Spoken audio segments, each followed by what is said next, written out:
I got a podcast in the background with my good friend Jeff Sample. And at the same time, I want you to read what's on the screen, simulating the scenario where you're reading an email or you're typing an email, you're doing something. Whatever it is, it doesn't matter what it is, but you got a podcast going on in the background. Anyone do that, by the way? Yeah, you do? I'm going to ask you 6 questions after this. So pay attention, listen to the podcast, and read at the same time.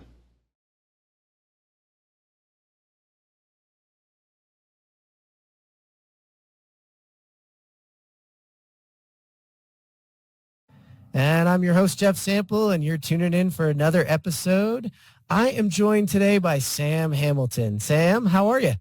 Hi, I'm good. How are you? I'm great. I'm excited to sit down with a leading electrical contractor. You guys have been very slippery, so I'm excited that you finally allowed me to sit you down and have this conversation. So for people who don't know you, give us a little background, let everybody know who you are and what they can expect in this episode. Yeah, thanks for having us, Jeff. I'm Sam Hamilton. I work for Encore Electric. I've been here for over 11 years. I am the director of our VDC and prefabrication shop. And my background, I actually went to college for architecture and graduated and realized I like the construction side a little better. So this is where I landed. I seem to fit in a little better on the dark side. So that's me in a nutshell. Well, it's great because we've had a few on the show. I've had a few people that are former architects that have found their way into other areas. It's just it's a nice skill to have, but gives you some flexibility to move around. So recovering architect. That's Paul said that in one of the early episodes. He said, I'm Paul Doherty and I'm a recovering architect, admitting it's the first step, right? So a little ode to Paul there in the early episodes. Before we jump into the episode, though, Encore's got some cool things coming out, so I want you to give them a little plug. You got something going in a week here, right, or a couple weeks here?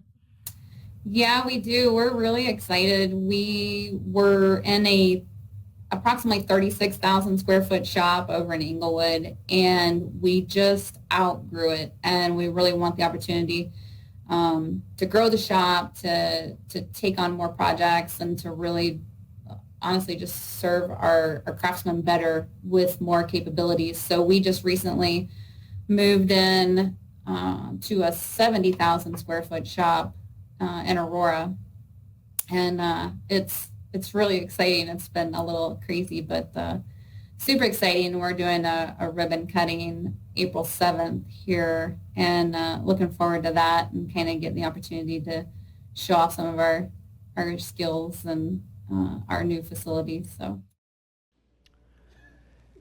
These are the 6 questions. See if you can answer them. I'm going to show you the answers in a second. These are the answers. We've done this over and over and over again. I did this to our own employees. Listen, if you chase 2 rabbits, you catch neither. When you're listening to podcasts, you're not really catching everything. When you're reading emails and trying to listen to people, you're not really catching everything. You're misinterpreting things. These misinterpretations, these miscommunications wreak havoc. They're not ripple effects. They are cripple effects across your entire team. So, if you think you are a good multitasker, you're probably not. You are probably injecting miscommunications and errors into your work, or if you're doing really good at that part, you're not really getting much out of the podcasts, or you are really good at multitasking, and you do soak it all in, and you do have perfect work. If you do that, there are 2 things that are happening to you if you are exceptional at multitasking. One is you are dehydrating at an accelerated rate. In your brain uses about 60% of the body's hydrated glycogen. Okay, for every 1 glycogen molecule, there are 3 water molecules attached to it. The more your brain activity increases, the quicker you dehydrate. You are creating more damage physically and mentally than you think. The second thing that is happening is that excessive epinephrine. When you multitask, your body's energy consumption skyrockets, excessive epinephrine becomes real. Your patience will go down. You are giving yourself heart disease over time. And the worst part is you will not see it coming until it hits you. Single tasking is a superpower of the future, so start practicing it. So the one thing I want to obviously press upon as we finish this up is that we live in a VUCA world and it will never get easier. And the goal of this is to make ourselves better. But we want to do it in ways that not only increase your capacity for pressure and stress, but you want to do it in ways where you get the benefits of positive effort, where you actually get excited about the fact that you're making yourself better. When you can reach that stage, you have this impact where stress and pressure are having a positive impact on performance, positivity, and physical and mental fitness. And I want to drive this home with the fact that it is not just about yourself.